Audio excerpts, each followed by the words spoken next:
Hi, everybody. I'm Marley Dias. I'm really excited to talk to you all today about why and how I created the 1000 Black Girl Books campaign.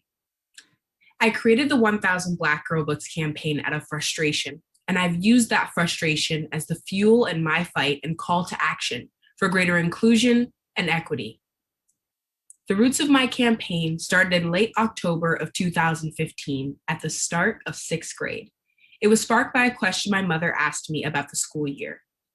I noticed that books with characters who looked like me were not included in the books assigned throughout my school, and it hurt my feelings, but also revealed a problem within our school system. I held this irritation to myself until my mom asked me to think about what things were frustrating to me and what I wanted to do to make things better. Though I didn't know it before, the frustration I had about the lack of diversity in children's books was bubbling up inside.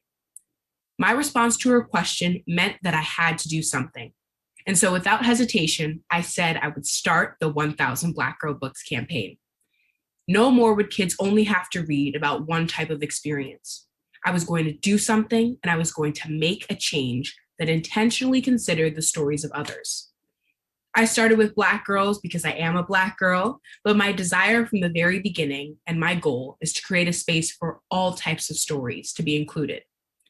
The initial goal was to collect 1,000 books with Black girl protagonists, and to date, I have collected over 13,000 Black girl books and donated more than half to communities across the globe. I've also been able to executive produce and host a Netflix show called Bookmarks, celebrating Black voices. To answer many questions about Bookmarks, I'm not so sure if a new season is coming out, but there are always more projects surrounding reading and learning, so stay tuned. Right now, my eyes have been on college, believe it or not, and I was recently accepted to Yale University, and I'm still waiting to hear back from my 6 other schools. Over the past 6 years, I have learned so much. I've seen how the issues that I was experiencing in my school are a part of a larger set of problems. I'm also here to talk to you about how you can be the change you want to see in the world. As many of you all may know by now, I try to live by a simple message: be the change you want to see in the world. So what does this mean? It means helping each other identify the issues in our community that we think are unfair, and then working together to understand the problems and, most importantly, change them. I know I make it sound so simple, but it's not easy. It takes hard work for sure, and it can take a while before the change is clear to everyone. But making a change is not too complicated either, if that makes sense.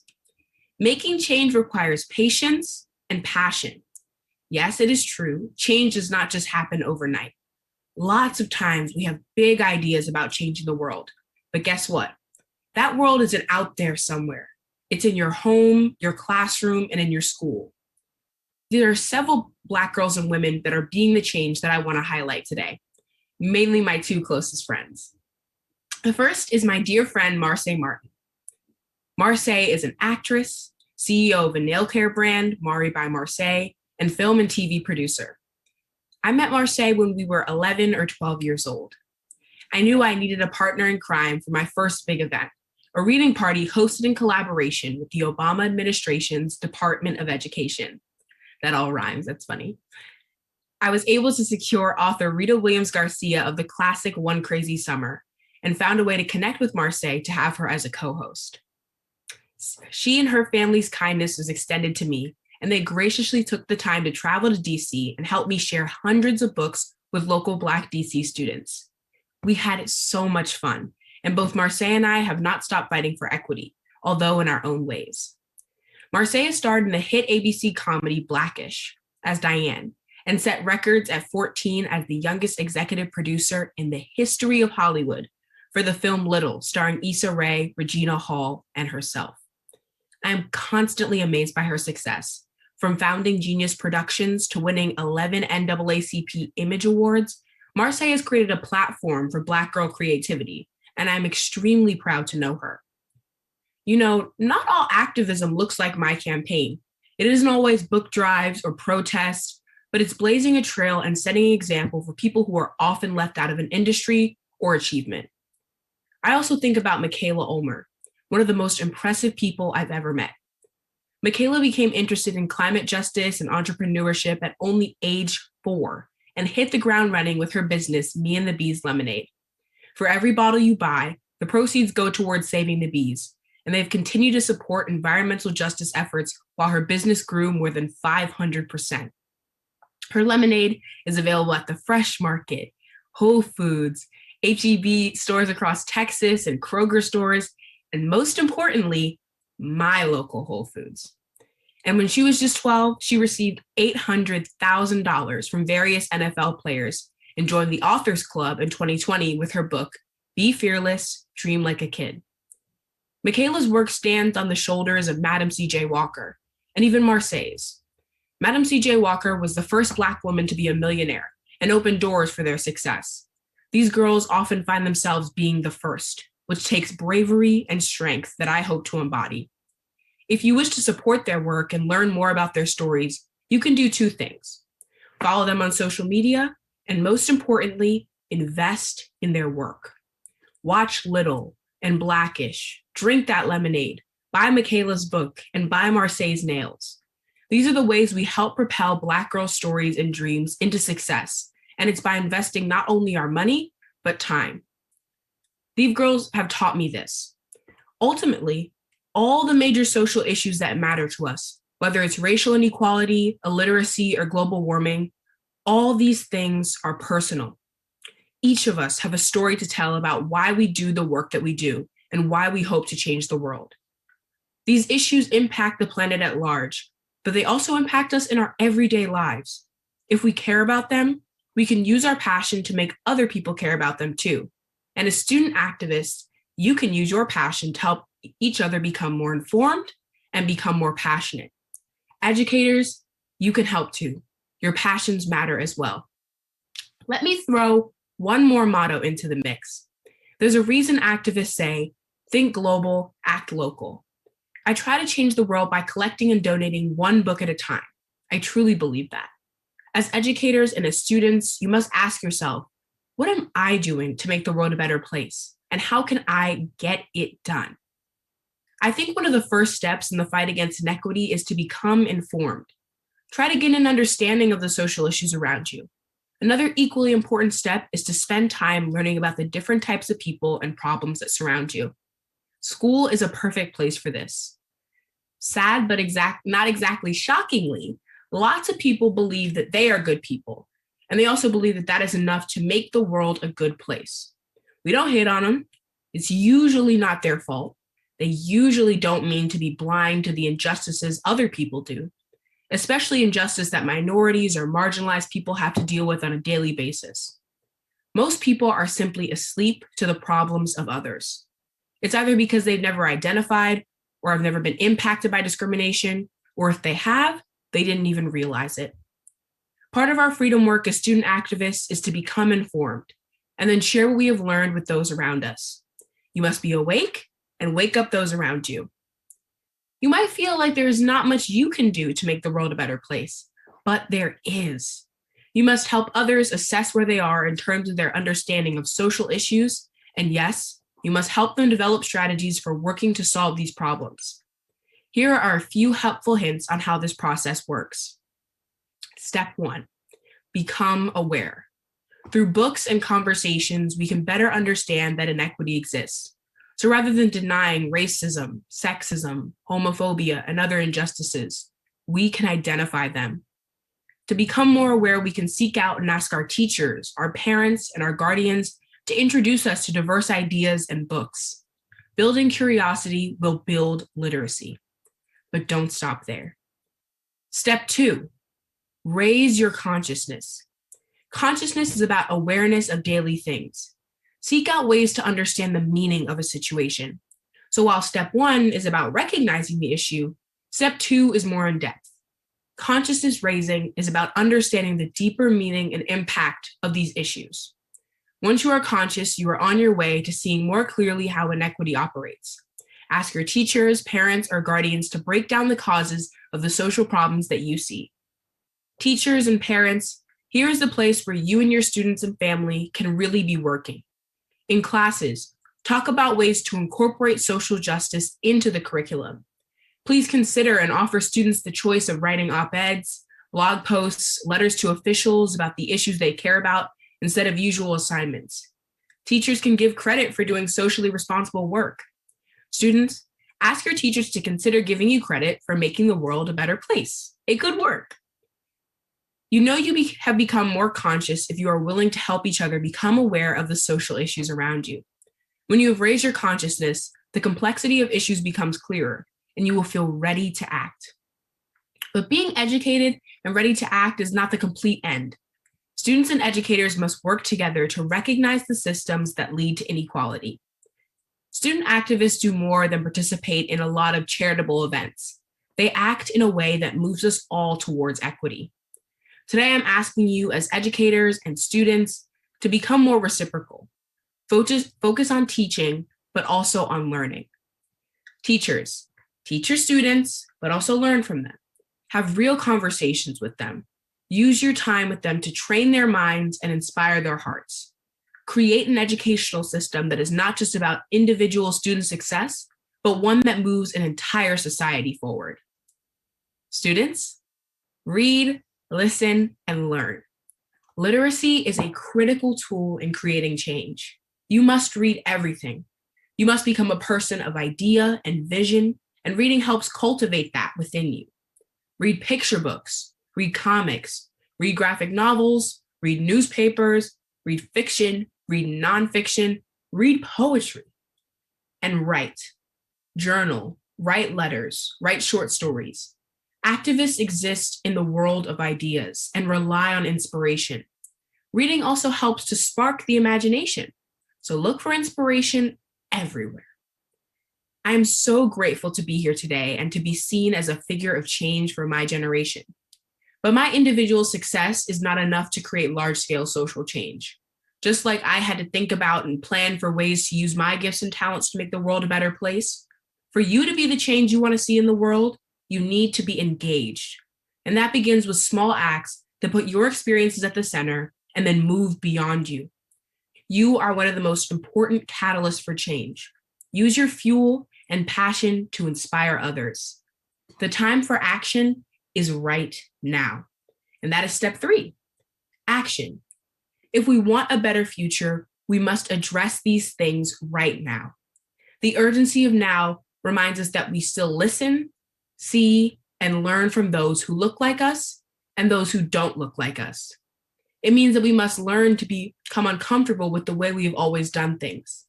It means educating children differently. It means extending the boundaries of learning beyond the classroom. If we want a future where girls like me are not the exception, but rather the norm, we must act now. The future is girls, it's boys, it's non-binary, it's women, it's men, it's you, and it's me. But it's not us by ourselves. It is us together, working in a coalition. To achieve the future we want, we must harness the powers of the informed collective. If tomorrow matters to you like it matters to me, I'm asking you to work together. Before I go, I want to give you some homework, and I'm sorry it's Friday. In the next 24 hours, take a piece of paper and fold it in half. On one side, write down your talents and passions. On the other side, write down something that is happening in your community that frustrates you, something you think that needs to change right now. Share your list with caring people in your life, like parents, teachers, and friends. Ask them to do the same thing you did. See what frustrations you share in common. Work with them on an action plan of how you can make a positive change or impact. Remember, your plan should have specific goals. Develop a timeline and then go out and find people who can help you reach your goal. And step number 3 is to hang your action plan. Make it visible and work on it. As I said at the beginning, change takes time, but you can be the change you want to see in the world. So start now. Thank you so much. I am really excited to take some audience questions. So here's the first one. Today is the birthdays of Toni Morrison and Audre Lorde, 2 great Black women writers. Who are some of your favorite writers who story the centers of Black girls, femmes, and gender-expansive youth? This is an easy question for me, I would say the first person and the most important person to me as an author that has represented my story and the stories of so many Black girls and Black families is Jacqueline Woodson. So I met Jacqueline Woodson when I was 12 or so, and I was surprised in a room with all of my favorite authors that I had been advocating for with my campaign. And when I got to meet her, I absolutely freaked out. I was so excited because she'd always been someone that made me feel like my story mattered and that I wasn't alone in the feelings that I had about my own identity, my family, what this country looks like. And she'd always been a person that validated and appreciated the stories of Black girls. So I first read Brown Girl Dreaming. I got it as a Christmas gift and I refused to read it, or I tried to, and it was too difficult. And I was really frustrated because it was the first time I had read a book that I didn't understand. So Brown Girl Dreaming is her memoir written in verse, and it was just too tough for me. So I put it down, and my aunt who gifted it to me asked me if I had read it or not. And I said, no, I haven't read it yet. I'm sorry. And I decided to pick it back up again. And I read it and understood it. And I felt so deeply moved by her story and her experience. And I feel like she really captures a lot of girls and Black girls that feel like they exist in the middle. So they're not the people that struggle the most. They're not the people that excel and exceed the most. They're not the people with the most amount of resources or the least amount of resources. And their stories often go untold because they are not sensationalized in a way, and they don't tell a narrative that is always super engaging or catching to new audiences. But Jacqueline Woodson has been committed to telling those stories of families that often go unseen, girls that feel ignored, and I felt super represented by her story. So Jacqueline Woodson has a really important place in my heart. The next question is, how can girls better recognize their gifts? This is a difficult question because I know that it can be really hard, especially for Black girls in spaces where you are pressured and feel like you have to act small. And I struggle with this myself, where if I feel any sort of hostility in the environments I'm in, whether it's a classroom or a group of people that I don't know or on social media, the automatic response might be to shrink and to not recognize our own gifts and our own greatness and not to fight back in a way, but to just hide and limit ourselves. So one thing we have to do in those situations is to unlearn that act of thinking small and acting small and trying to retreat in spaces where we feel uncomfortable. We should first know our own barriers, and if anything is ever dangerous, we have to leave those spaces and try our best to leave. But if we are in a position where we can use and think about who we are and then use our own identities as a way to make a space more safe or a space of understanding and learning, it's really important to reflect and do that. And some of the tools I have for reflection that I think have helped me recognize my gifts is journaling.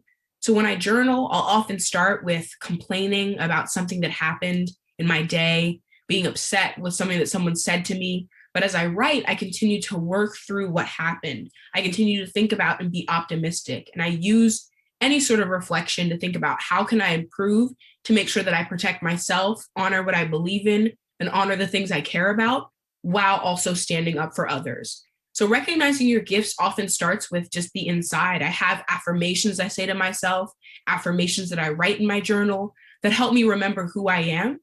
And then I'm able to unlock those in moments like where I started 1000 Black Girl Books, because I know what I'm capable of. I've affirmed that, and I continue to work towards achieving my goals and using whatever gifts I know I have. The next question was, where do you find inspiration, Marley? Where do I find inspiration? I think I find inspiration both online and through the kindness of other people in everyday life and on social media. I think, the work that I do is very difficult because it tackles issues of racism, of economic inequality, of white supremacy, of education inequity. And all of those things are very sad and have grave consequences for people that look like me. But when I go online and I see high schools that are featuring my story, or elementary schools that put pictures of me on their bulletin board, or other girls that I care about and know that are being highlighted by, community centers or by any place that people are able to convene and tell stories, if it's a church, if it's a school, if it's just a friend group that has an Instagram page. I find so much inspiration in the kindness of other people that are willing to listen, not only to what I have to say, but to any person that has been different, that has kind of stood out, that has challenged old ideas And I find so much inspiration in the people that want to share my narrative, share other people's narratives and stories, and are inclusive and consider the realities of people that look like them and people that don't. So as my campaign has continued to succeed, and I found that my story has reached more classrooms, both in America and throughout the whole world, I'm really not only proud of myself, but I'm really proud of other teachers that are brave and other students that are confident enough to tell their teachers, we need to learn about activists. We need to learn about Black Lives Matter movement.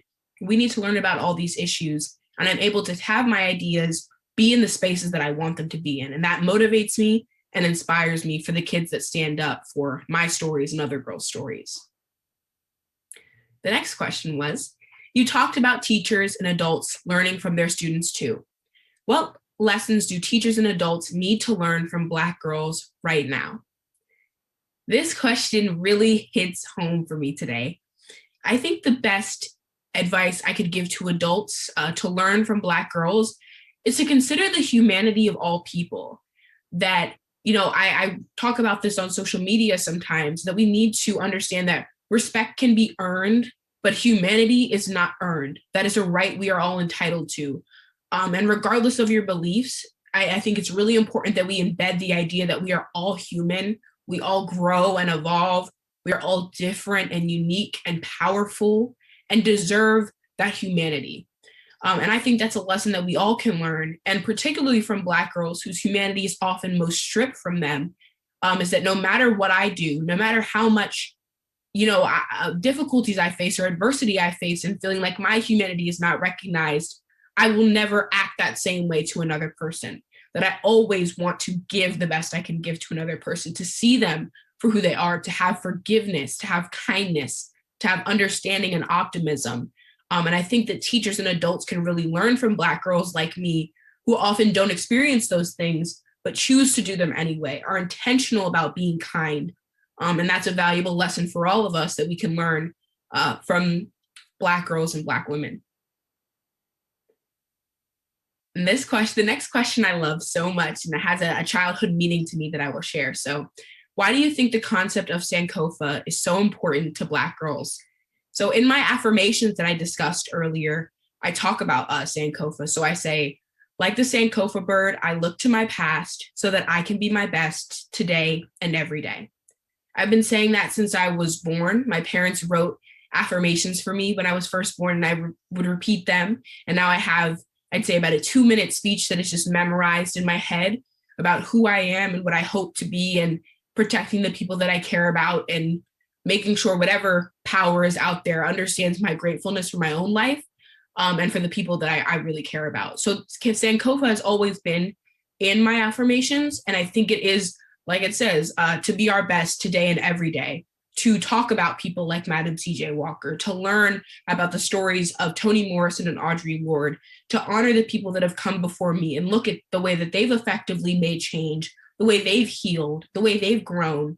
And I use and value, and I'm extremely grateful for Black girls and Black femmes that have really advocated for this work, that I'm able to stand on the shoulders of, to learn from, and to feel really validated by what they've been able to do to express some of the frustrations I have through different art forms and media and businesses. And it's a super powerful thing for me to look at the past as a model for the future, and to notice patterns of inequity and how they were solved each time that we approach these issues.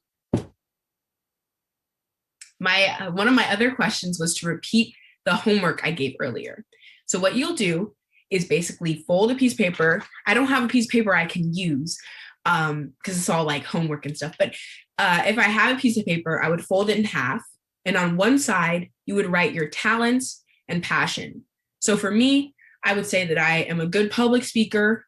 I'm a good leader. I know how to use social media. I have a lot of friends. I'm pretty good at school and academic writing and researching and things like that. And I'm passionate about reading. I'm passionate about movies, passionate about hair. And then on the other side, you would write down your frustrations and things that you want to change in the world right now. So I would write lack of diversity in children's books, or I would write education inequity, or I would write maybe just overall, like maybe you want to say racism overall, but then focus down on the specific examples that represent those issues. So when I would say racism, you want to also remember to write within my classroom, and here's an example of how this really manifests itself. Because terms like racism, sexism, and homophobia are extremely important to say out loud and to recognize, but then to be able to narrow these issues down is a really critical way to make change. So you're writing the talents and passions, and then you're writing the frustrations on the other side. Then you want to share this list with people that you care about, people you know, and anyone you think can invest in your work and has the resources and their own understandings to be a part of this movement. So that can be friends, it can be teachers, it can be parents, it can be cousins, it could be anybody. And you ask them to do the same thing. So you share your sheet, and then you want them to repeat it and use their own, individual qualities that they think, whether it's beliefs or it's their passions that they think they could use to change the world.